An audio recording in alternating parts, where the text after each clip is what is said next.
What's going on, ladies and gentlemen? My name is Michael and welcome to Fudge Muppet. Today we're going to journey across the frostbitten tundras of Skyrim, dive deep into the subterranean expanse of Blackreach, and battle our way through ancient Nordic ruins, all to explore one of Skyrim's most mysterious entities. Introducing the Wispmother, one of the rarer enemies you can run into during your adventures in Skyrim, and while their scantily clad form and glacial blue colors may be easy on the eyes, these beings are as deadly as they are mesmerizing. Being named Wispmothers, we cannot be surprised that they have children of some kind. Equally mysterious beings called wisps are used by Wispmothers to lure unsuspecting travelers to their doom. They appear as small sphere-like entities that roam not too far from the domains in which their mothers reside, and if followed won't attack you, but will lead you to the Wispmother they serve, and perhaps to your demise. Upon encountering the hostile Wispmother, the previously harmless wisps will turn violent, attacking you alongside the ice spikes that Wispmothers send flying your way.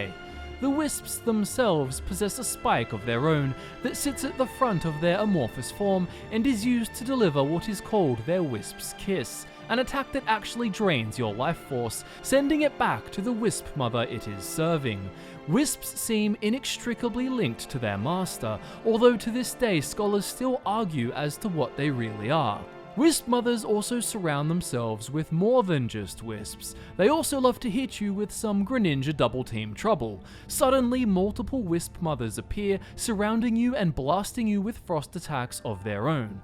These replica beings, called Shades, have incredibly low health and may dissipate after just one strike, but their constant streams of the frostbite spell can prove quite the annoyance. Clearly, Wispmothers have some fascinating abilities, but it is the origin of these entities that is most intriguing of all. Some see them as manifestations of nature, others believe they are just ghosts, and then there's the theory that they're more like liches. A great book from Skyrim titled The Wispmother by Matthias Etienne, most likely a Breton, explores the theories in more detail. Matthias notes that Wispmothers are a popular subject when it comes to Skyrim's folklore. They are believed to be ghostly women who lure unsuspecting travelers to their doom, steal children, and take vengeance on those who wronged them in life. This being known is reflected in Isa's journal from the Pale Lady quest, a bandit who says her Khajiit companion keeps muttering about a pale lady, who she refers to as one of those swamp women who steal children away at night. Though rare, says Matthias, credible reports of their sightings are simply too frequent to be ignored. He explains that Wispmothers are always female, they take on the form of human, some say elven spirits, wreathed in mist and decaying rags. They have an affinity for frost magic, rarely appearing in more temperate climates. While most can agree on this, opinions diverge from here on, and most reputable scholars are focused on the few documented sightings of recent years, which has led to two dominant theories. Dunmer researcher Master Sadran Sarethi believes that Wispmothers actually come from a cult of powerful sorceresses who achieved eternal life through undeath. He says they are the result of a now forgotten First Era culture, and if I had to speculate, then I would say that this would be the Snow Elves. If you find yourself face to face with one of these feminine foes, you will inevitably discover that beneath their ragged hoods is a face filled with fury, with pointed ears on either side of their head that look undoubtedly elvish in shape. Their facial features look somewhat similar to the living snow elves like Gelabor and the much more warped and fully corrupted Falmer. Master Sarethi believes that the state of being a Wispmother is like a type of lichdom that this First Era culture developed, which allows the sorceresses to persist in a necrologic state. Master Sarethi is said to have done extensive research into necromancy as well as Cyrodiil's Aelid culture, so we can assume he knows a fair bit about lichdom and ancient civilizations. The author of the book also notes that some people believe Wispmothers are all that remains of the elves who once ruled Skyrim, and while we know this isn't completely true, as Gelabor, Vythar, and the corrupted Falmer still exist, it's interesting that others have assumed a snow elf origin before. Then there's the theory argued by Ledette Villiane, who believes Wispmothers are not undead at all, but rather elemental manifestations arising out of Nirn itself. Ledette is from the Synod, and according to Feralda's lectures, this group has banned research into conjuration and necromancy. One could speculate that this may result in Synod mages having a limited understanding of necromantic arts and perhaps a less accurate view on whether Serethi's lich cult theory is plausible. Then again, Serethi's strong focus on necromancy may also see him overly favour his area of expertise when it comes to explaining the unknown. The saying, "to the man with only a hammer, everything looks like a nail," comes to mind. Ledette is said to back up her natural origins theory by noting several similarities to Spriggans and Ice Wraiths, stating that Wispmothers are essentially elemental personifications of snow or mist, innately wielding the power of their element instead of manipulating it through conventional sorcery. If Ledette is to be believed, then we might call a Wispmother emerging from below the ground to ambush a daring treasure hunter who stumbled into her territory a result of bad luck. After all, if a traveling merchant ends up being eaten after walking past the web of a frostbite spider, we'd all agree that's unfortunate, but it's just nature doing its thing. Perhaps this is true, however, I'm not convinced. If you've watched my video all about Ice Wraiths, then you'll know that even grouping these beings in with Spriggans may not actually be correct. Ice Wraiths might actually be some sort of pseudo-undead being, and if you want to know why that may be the case, then you can hear all my evidence on Ice Wraiths and their origins by checking out the theory video linked below. It covers all kinds of possibilities. Point being, Ice Wraiths appear far more complex than mere machinations of natural elements, and I also believe that Skyrim's Wispmothers are far more than personifications of snow or mist. Interestingly, Wispmothers having a preference for colder climates aligns well with the snow elf cult idea, as these elves were said to be able to live comfortably in icy caverns. It also aligns with in-game Wispmothers map locations. There's the crypt in northern Skyrim where the Wispmother from the Pale Lady quest is found. In Winterhold Hold there's an unmarked location at the bottom of an iceberg crevasse, and I don't have to tell you it looks absolutely freezing. Another unmarked location, Shrine of RK, Windhelm Hills, is also home to a Wispmother. Choosing to hide out at the shrine of a god who despises the undead and wants mortals to uphold the natural cycle of life and death seems rather ironic, tempting fate, perhaps, but also wouldn't be surprising for a scornful first-era lich or ghost angry at Skyrim's inhabitants. A Wispmother may also be found at the entrance to South Skybound Watch, a tower situated on the Snowy Mountains area behind Riverwood. At Skyborn Altar, a dragon lair found up in the Snowy Mountains southwest of Dawnstar, you can find another Wispmother, so long as you haven't done the Dragon Rising quest. Apparently the same goes for Lost Tongue Overlook, located in the mountains south of Riften, so long as you haven't defeated the dragon Murmelnir, though there was never a Wispmother here for me when I waited for enemies to respawn over and over. A Wispmother can also be encountered in Labyrinthian during the Staff of Magnus quest, another area of Skyrim you'd be longing for warmth in. Okay, so Pointed Elven Ears prefers to reside in freezing locations and is good at magic, particularly frost magic. There's certainly some snow elf hints here, but it's not enough to prove Serethi's ideas just yet. So what else is there? What if I told you I could actually confirm Wispmothers are definitely undead in nature? I found this to be a fact by experimenting on Wispmothers with Turn Undead spells.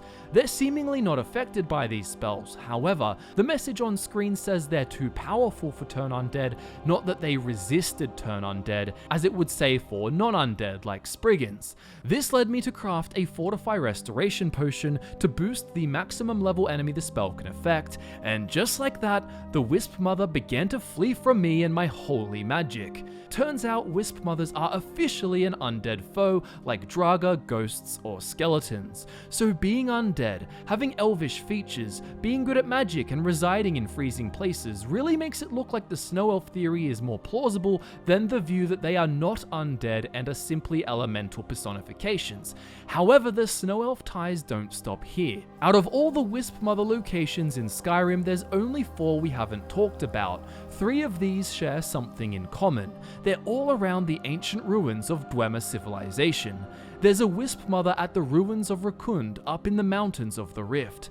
There's an unmarked location up on a steep mountain of the Reach, Dwarven Ruins, lair of the Wispmother, and of course there's the Wispmother not too far from the debate hall down in Blackreach.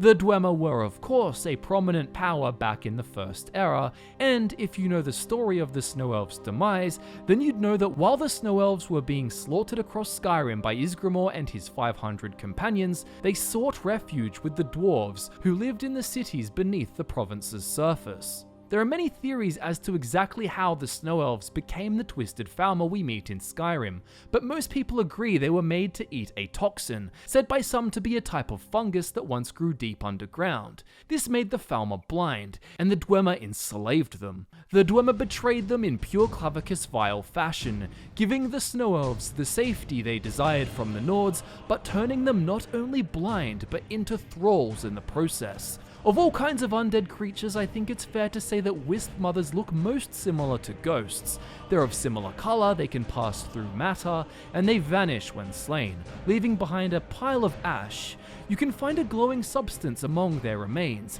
It's not ectoplasm, but glow dust, and both have alchemical properties that fortify destruction or relate to magicka. Their wisp wrappings they also drop fortify destruction too. Ghosts are often created when a deep emotional betrayal makes a spirit unable to depart the mortal plane in death. Matthias did say some believe Wispmothers are ghosts waiting to be laid to rest, and ghostly women who take vengeance on those who wronged them, such is the desire of many ghosts. If we know Wispmothers are undead and possess ghost-like qualities, and we can see there's multiple pieces of evidence that point to Wispmothers having things in common with Snow Elves, then perhaps they are dwelling in areas they have a negative emotional connection to. In the case of being brutally murdered by Nords, such locations would be the snowy regions mentioned earlier, and in the case of being maliciously betrayed and enslaved by the Dwemer, then of course we're talking Dwemer Ruins. Whether or not this is the main factor which helped in the formation of these beings, or if they were Snow Elf sorceresses who intentionally achieved a state of undeath, is hard to say. For more on ghosts and the various unique powers they may possess, check out my video all about Skyrim's undead, also linked below. One more point of interest is found in Lost Legends of Skyrim by Tausgar the Elder, Archivist of Winterhold. He mentions tales of the Pale Lady, a ghostly woman who wanders the northern marshes forever seeking her lost daughter. Some say she steals children who wander astray, others that her sobbing wail strikes dead all those who hear it. But behind these tales may lie a kernel of truth, for ancient records speak of Omriel, a mysterious figure Ysgramor's heirs battled for decades and finally sealed away.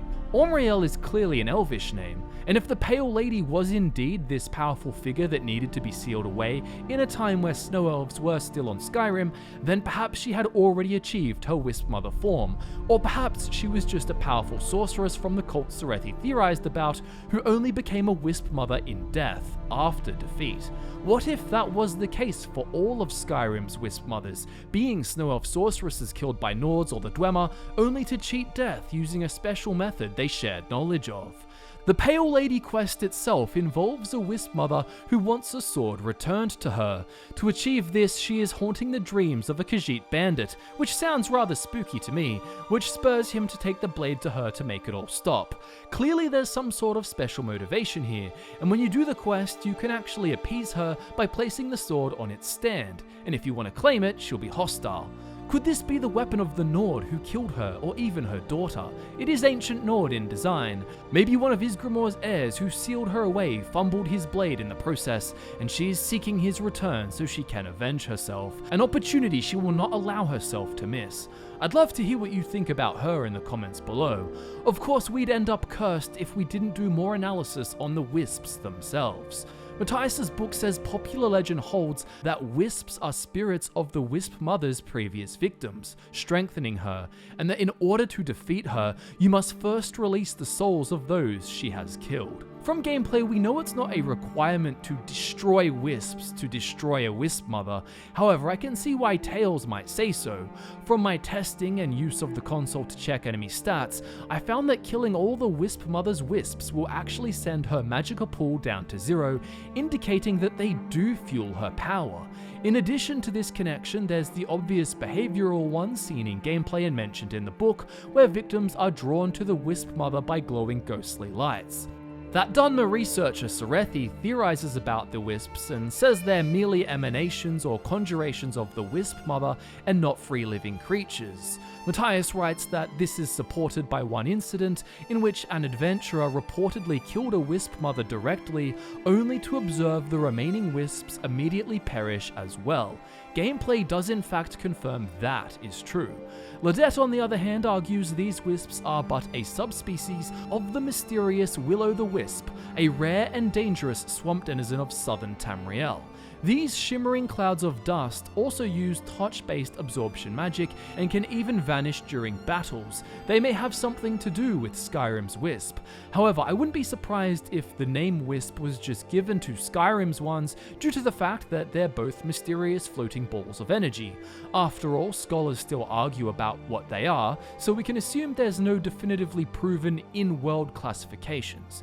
Interestingly, will-o'-the-wisps also drop an alchemical ingredient named glow dust. However, it does look different to the glow dust from Skyrim and it has different properties. These entities also appear to be lone predators and are not linked to any host being. Ledette believes the wisps in Skyrim are codependent scavengers that lure prey to the wisp mother and share in the psycho-ethereal energy released by her kills. It's possible that they may share in the energy of her kills. However, their existence is entirely dependent on the survival of the Wisp Mother, so I think it's most likely Serethi is right in saying that they're not free living creatures. This seems to be supported even further by something I don't think many people have ever noticed, and that's that wisps are actually destroyed when shades are created. Even the wisp core that wisps leave behind upon defeat falls to the ground and rolls away as the shades seem to erupt out and form from the power once held within the cores. Wispmothers do this when they feel threatened, getting to lower health points, and doing so takes their magicka down to 0, just like how destroying their wisps normally does. Perhaps wisp cores are some sort of unique shell that Wispmothers use to hold the spirits of their previous victims, or just contain parts of her own spiritual life force that she has separated from her main body to function as what Serethi called emanations or conjurations of the Wisp Mother. If they did a lich-related ritual, these cores could also be some kind of phylactery that the sorceresses use to store souls they pull from victims. Now, while it's probably just a gameplay power they're coded to have no matter what, it is interesting that rare, lone wisp mothers can still summon shades without needing wisps. If you find this significant, then perhaps wisps merely perish when shades are summoned because the wisp mother doesn't have the conjuration skills or magic necessary to support so many conjured beings at one time. Northeast of Iverstead, there is a final unmarked location named Ruined Toll and Wisp Mother's Well. Up the hill from an old Imperial toll booth, you will find a well. It is haunted by a wisp mother, seemingly a classic reference to the Japanese ghost story of Okiku. Haunting an old, closed-up well really puts the nail in the coffin for me that wisp mothers are certainly being positioned as undead ghost-like beings and not elemental personifications. But this all brings us to the Elder Scrolls Online, where it seems ZeniMax actually doubles down on the ghost vibes and includes wisp mothers as an enemy type with variants you can find all over Tamriel, from the forests of Valenwood to deep in a Craglorn mine. Unlike Skyrim's wisp mothers, these ones don't appear to have pointed elvish ears, and while many are a ghostly colour, they don't look like they'd literally match the tone of a glacier like Skyrim's ones do. They seem to look a bit more tangible, like you could reach out and touch them, not that you'd want to. There's even a Wisp Mother model used for a spirit serving Vaemina called the Omen of Blood. Considering the Pale Lady quest involves her haunting the dreams of a Khajiit bandit, maybe there are more ties to this Daedric prince of nightmares than meet the eye, but that's as far as the evidence seems to go for that. In the Elder Scrolls Online, specific Wispmothers actually speak, with dialogue such as, "Don't you see what she has done? I will not let you free her." And in the example of a Wispmother who actually disguises herself as an innocent high elf spirit to begin with, there's, "My love, protect me," and "You've ruined our life together." As you might detect, Wispmothers in the Elder Scrolls Online are often depicted as ghost-like women who are wronged in life and therefore haunt the mortal world, desiring that their loose ends are tied. Unique Wispmothers having names like Saradin the Lost Love, who has a backstory involving love and betrayal, is a great example of the direction ZeniMax took with things. Now, understandably, this may disappoint some who see it as a thoughtless retcon of a mysterious being that seemed uniquely connected to Skyrim's culture and folklore. Where are the countless records of these entities found all over Tamriel, and why do legends speak of them as super mysterious beings from Skyrim? Wispmothers in the online game also don't have a focus on frost magic, and instead prefer to rain down wisps upon you, dealing magical damage. Wisps themselves in the Elder Scrolls Online deal shock damage and explode for more shock damage on death. Additionally, these Wispmothers can spawn clones of themselves, similar to the Shade's power used by those in Skyrim. In rare cases, wisps can also be found on their own in the Elder Scrolls Online without being linked to a Wispmother. Perhaps learning to control such entities is a magical technique available to various undead practitioners of the dark arts, but the ones in Skyrim are shown to always be linked, helping sustain the Wispmother's magicka, sending your power back to her, and of course they perish when the Wispmother's shades come into play. It all begs the question, are these Wispmothers in the Elder Scrolls Online the same as the ones in Skyrim? What do you think? They clearly share similarities, and yet, with everything we talked about regarding Skyrim's Wispmothers and the theories behind them, they also seem so different. Assuming they didn't name themselves, perhaps Skyrim's Wispmothers are merely similar, a feminine spirit-like being who controls wisps, and therefore could have been given the same name by scholars who didn't think to distinguish them as any different. If you've watched my video on flesh magic linked below, then you would have heard me explain how the flesh atronachs made by necromancers in the Elder Scrolls Online are different to those made by Relmina within the Shivering Isles, despite sharing the same name and certain key traits. It appears the Elder Scrolls Online's rendition of Wispmothers adds more questions than answers. Are those in Skyrim simply the same, and the general lack of magical understanding in Nord society has led them to remain unstudied mysteries? Or are the ones from Skyrim truly different? Are they descended from snow elves, sorceresses, or otherwise, who take on different properties in Undeath to the rest? Did they do this to themselves on purpose? And why don't those in Skyrim speak at all? But what we know for sure is that Wispmothers are in fact undead entities who take on a feminine form with ghost-like properties, and sometimes remain full of personal desires or attachments. Tell me which theory you like most in the comments below if you see things in a way we haven't talked about, and definitely let me know if you see the two Wispmothers, those in Skyrim and those in the Elder Scrolls Online, as different beings, or if you just think it's a lazy retcon, or whatever opinion you may have, feel free to share it. I always love reading the comments, and if you want to find me on social media, the link is also in the description. My name's Michael, thanks for listening to my thoughts on this curious area of Elder Scrolls lore, and I look forward to nerding out with you again very soon.